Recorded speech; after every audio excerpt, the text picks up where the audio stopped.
Hello, welcome back to another episode of the Leading Yourself podcast.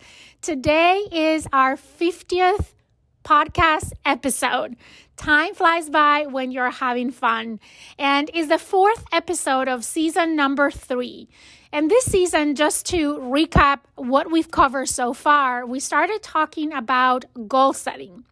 And then we talked about how can you take the driver's seat of your career this year. And last week, we talked about the success mindset. Today, I want to go a little bit more tactical. And we're going to be talking about the 80-20 rule, what it is, and how can we apply it for both personal productivity and advancing our career goals.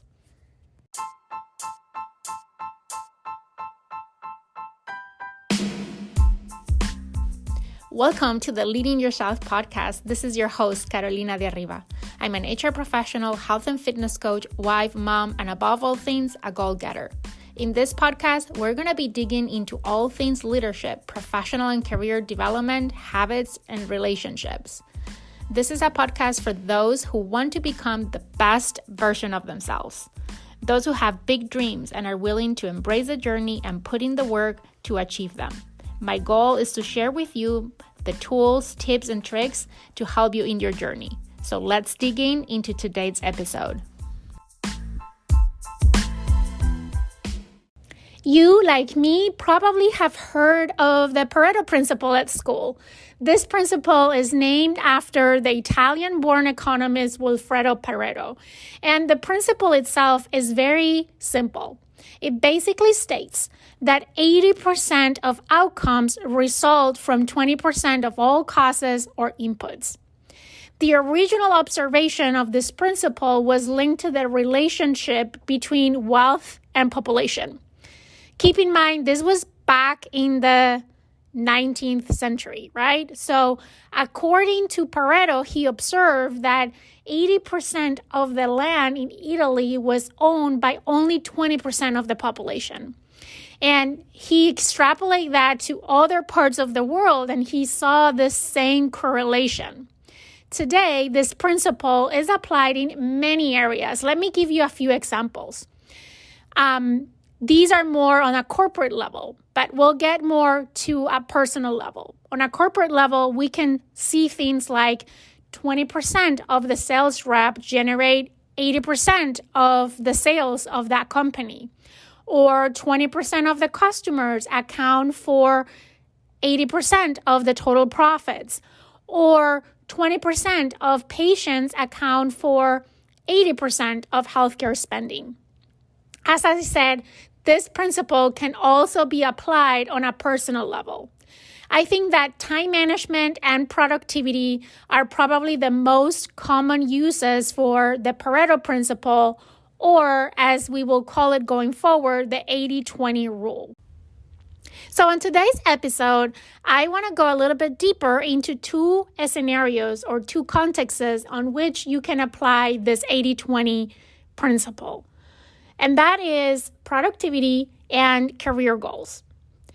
If we look at the Pareto principle and we try to apply it to personal productivity, it will sound something like 80% of your work outputs come from 20% of your work inputs. In other words, if you have a to-do list with 10 items, there are 2 items in that list that will generate 80% of your results, versus if you focus on the remaining 8 items on the list, you probably are going to make much less progress towards achieving your goals. The sad thing is that most people tend to procrastinate on that top 20% of items that are most valuable and most important. I call those the vital few.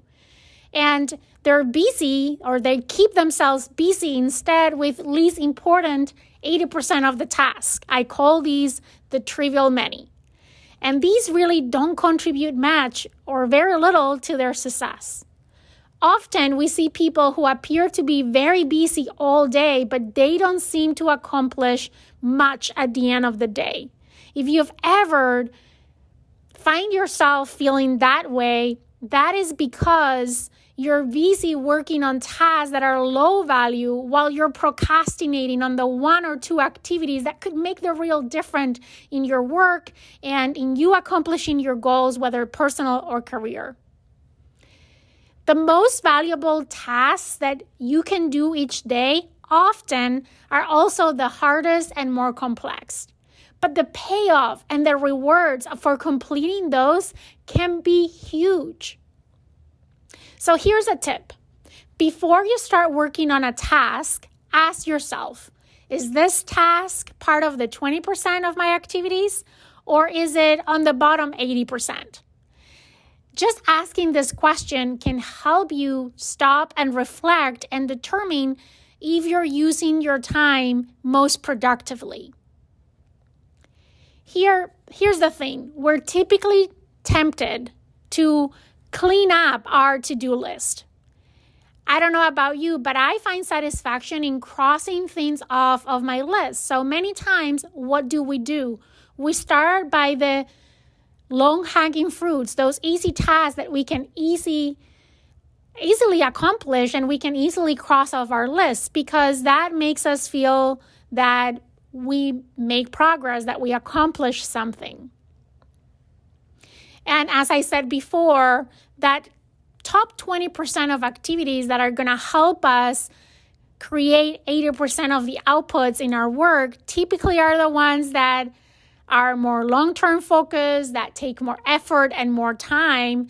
And if we focus on those, we're not going to be crossing things as quickly from our to-do list. So we really need to shift our perspectives. That's why I still keep a to-do list because there's things that just need to happen. I try to focus and prioritize my work not out of a to-do list, but out of a result list, which is very different. I ask myself, what is that I want to accomplish? And I focus on the output versus the task or inputs that will take me to that output. If you start your day by focusing on low-value tasks, what is going to happen is that you're going to create the habit of always starting to work on those low-value tasks. And while it can be tempting to start your day crossing things off your list, I encourage a different approach. Here is what has worked for me. Every day, I mentioned this in previous episodes, but as part of my daily morning routine, one of the things that I do is that I plan my day. And as part of planning my day, I write down what are my 3 priorities for the day. And here are some questions that help me determine what those priorities are. I ask myself, what can I do today that will take me closer to my goals? What are the needle-moving activities that I can do today that are going to take me one step closer to my goal? What is the 20% activities that are going to generate the 80% of my results today? If I could only do these 3 things, and I really want to make progress towards an important project or a goal, what are the things that I should do today? And I make those my non-negotiables. Yes, during the day, there's always low impact, low value activities. We can't eliminate those things. There are things that they just have to happen. But where are you putting your effort and your attention and your focus during the day? That should be the top 20%.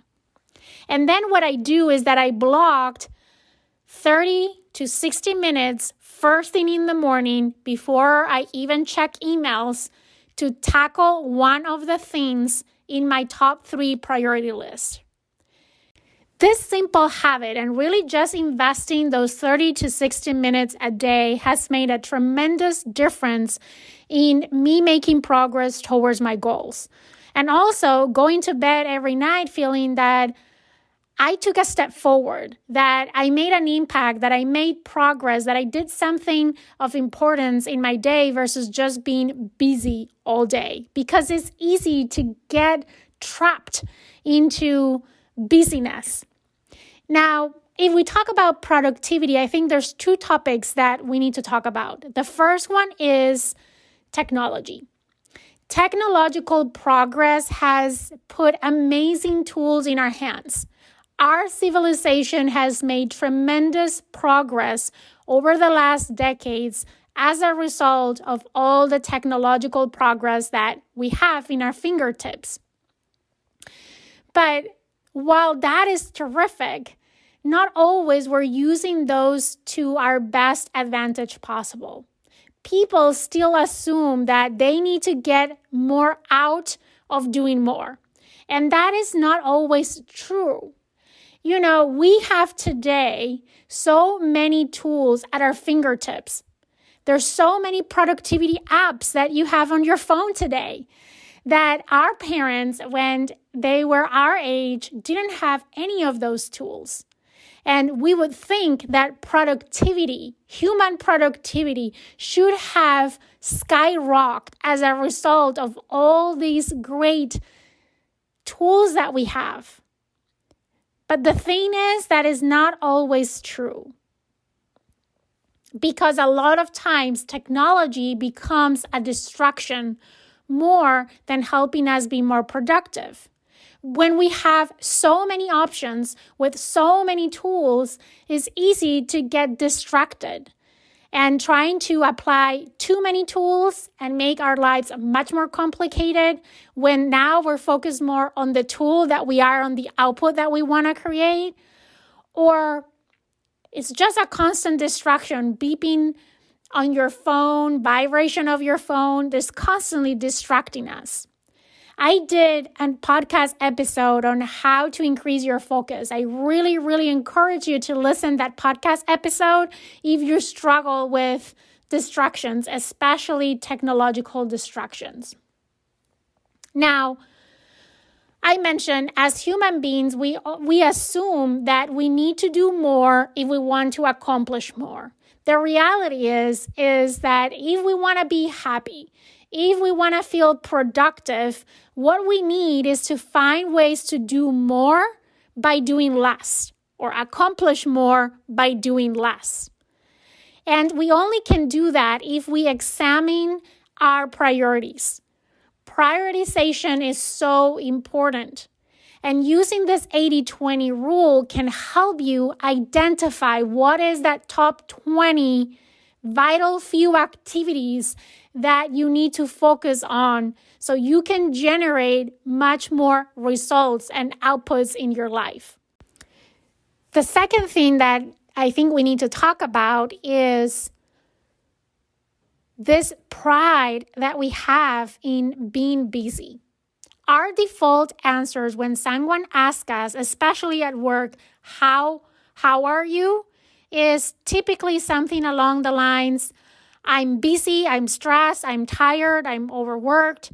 Many times we respond that way almost in autopilot. We even sometimes, as I said, feel proud of saying that we are busy as if it was a good thing. I'm guilty of this, and I'm actively working on changing it. I believe that us saying that we're busy, stressed, tired, and overworked as frequently as we do creates two big problems. The first one is that it loses its value. I mean, what do you expect others to say or to do when you say that you're busy, tired, and stressed? It's like the Pete and the wolf story. There will be a day when you're truly busy, tired, overworked, and stressed, and you need help, you need support. And when that time comes, you might not get the attention and the support that you need or you expect because being busy, tired, stressed is the normal. It's normal. It's the everyday. The second problem is that it makes us feel more busy, more tired, and more stressed.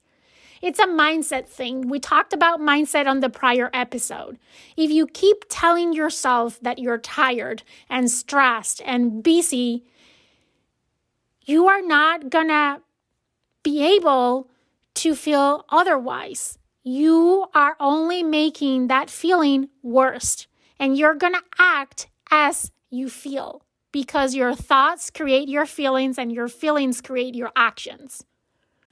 So just applying the 80% rule can help us feel more productive because now we're going to be focusing on the real vital few things that are going to move the needle towards achieving our goals.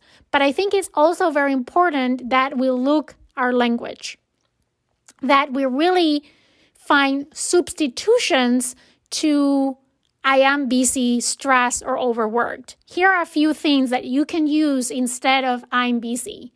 You can say, I'm having a productive day, or I'm working on this project, and I'm happy with the progress that we're making. I'm a little overwhelmed right now, but I expect that this is going to go away after I finish this task.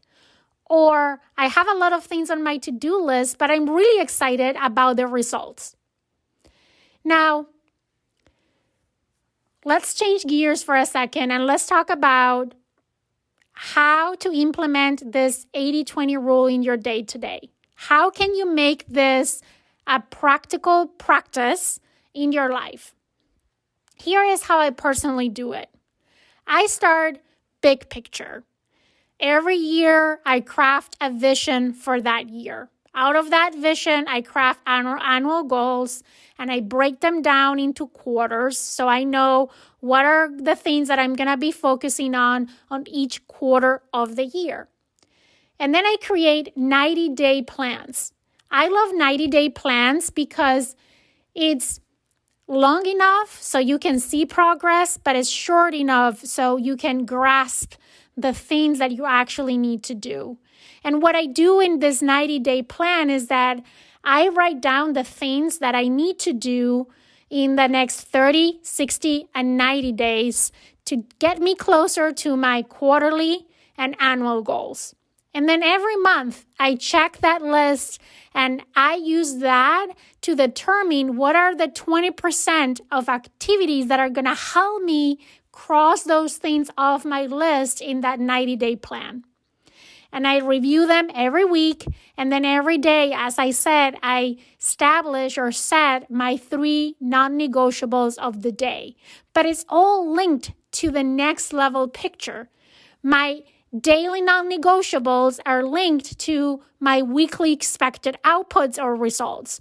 And my weekly results feed into my monthly plan. And that monthly plan feeds into my 90-day plan, which is taking me one step closer to my annual goals and ultimately to realize my vision for that year. So I know that is very high level explanation of this process. Maybe on a future episode, I can go a little bit deeper on how to develop this 90-day plan that I just talked about. Now, let's talk about the second application of this 80-20 rule. I mentioned you can also apply this 80-20 rule to your career goals. So if you remember a couple of episodes ago, Scott Miller joined me and we were talking about how you can take the driver's seat of your career in 2021. And we talked about the fact that we all should have a long-term vision. Not only what is the next position that we want to get to, but really what is that we want to accomplish in our careers in the long term. And we talked about the fact that the best approach to get there is to backtrack from our long-term goal versus forecasting from where we are today. And when we talk about backtracking, basically what we're saying is creating a roadmap to get to our destination. So let's say that you're an individual contributor today, and in the long term, you aspire to become a vice president. That means that at minimum, you need to make 4 career moves before you can get there. From individual contributor to manager, from manager to director, from director to vice president. Typically, that is the standard hierarchy set up in many of the companies. Let's use that as an example. As you're crafting your plan, your career plan to get there, you might interview people, have career conversations to explore really what it means to get to that level that you aspire to get and what will it take to get there. And if you've done this exercise before, you probably came out with a very long list of all the things, all the ideas that everyone shared with you, all the recommendations on what you need to do in order to get there. There is where the 80-20 rule can be so helpful. Because let's take the 80-20 rule and apply it in this situation. You have this long list of all the assignments you need to take, the things you need to learn, the skills you need to develop, the things you need to do in order to get to that career goal of yours. Now, if we apply the 80-20 rule, it will look like 20% of the things in that list will generate 80% of your results. I'll take it. Right? So how can you prioritize that list and create a Pareto chart out of that list? Try to identify what is the 20% of the things that you need to do, the assignments you need to take, the things you need to learn that is going to take you 80% closer to your career goal. And to do that, always is helpful to have a mentor or a coach guiding you along the way to help you prioritize those. Because it can be, once again, very overwhelming thinking of all the things we need to do, and then we make the math and we figure out it's going to take us over 20 years to get there. But what if you could cut that by 80%? Of course, this is based on your effort and your potential and your talent and your hard work and all those things. Those things still need to happen. But if you could just focus all your hard work or your attention, all your effort in the 20% of the things that are going to take you 80% closer to that goal, why not do that? Okay, those are the two examples that I wanted to share with you on how and where you can apply this 80-20 rule. Remember, the principle is very simple. 80% of your outputs come from 20% of your inputs. So what are those 20% of your task that will take you 80% closer to your goal? If you can identify that vital few, you're on your way to being successful and achieving your goals this year. That's all what I have for today. I hope, once again, that you enjoyed today's episode. If you like the episode, I'm going to ask you to go to Apple Podcasts and leave me a review.